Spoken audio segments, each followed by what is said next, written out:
एक बार एक सिद्ध आचार्य अपने शिष्यों के साथ तीर्थ यात्रा पर निकले। कुछ देर चलने के बाद वो थक गए और विश्राम करने के बीच घने जंगल में ही रुक गए।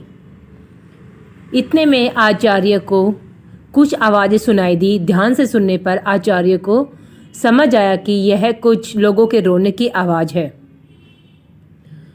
उन्होंने शिष्यों को बोला, बालकों, ध्यान लगाकर सुनो, ये आवाज़ें कहाँ से आ रही है। तब शिष्य एक दूसरे का मुंह देखने लगे, क्योंकि उन्हें कोई आवाज़ सुनाई नहीं दे रही थी। फिर भी गुरु के आदेशानुसार उन्होंने जंगल में कुछ दूर जाकर देखा। केवल आचार्य को एक गहरे अंधेरे कुएं से कुछ लोगों के रोने की आवाज़ सुनाई दे रही थी। आचार्य ने कुएं में झांककर देखा तो उन्हें 5 लोग बहुत ही बुरी दशा में रोते हुए दिखाई दिए, लेकिन शिष्यों को ना कोई आवाज़ सुनाई दी और ना ही कुछ दिखाई दिया। तब आचार्य ने उन 5 लोगों को मुस्कुराते हुए देखा और पूछा, भाई, किन कर्मों का भोग रहे हो।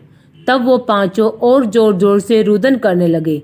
तब आचार्य ने शिष्यों को बताया, यहाँ 5 आत्माएं हैं। यह सुनकर शिष्य डर गए।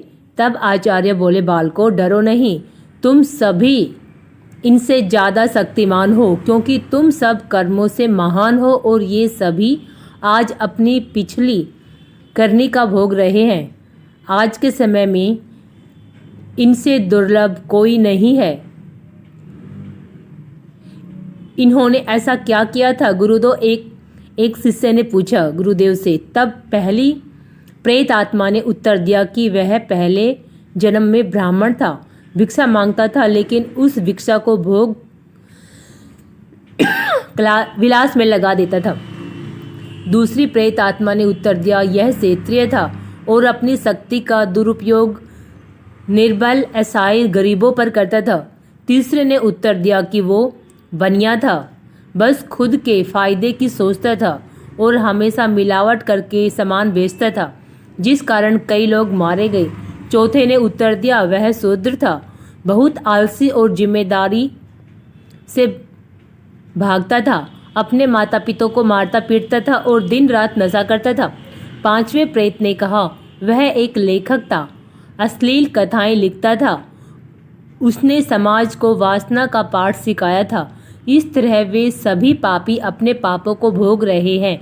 उन्होंने आचार्य से निवेदन किया, आप गुरु हैं, आप दुनिया वालों को समझाइए कि बुराइयों का रास्ता क्षण भर की खुशी देता है, लेकिन इसका दंड कई जन्मों तक अंधकार में भोगना पड़ता है। मोरल ऑफ द स्टोरी, कर्मों का भोग निश्चित ही है।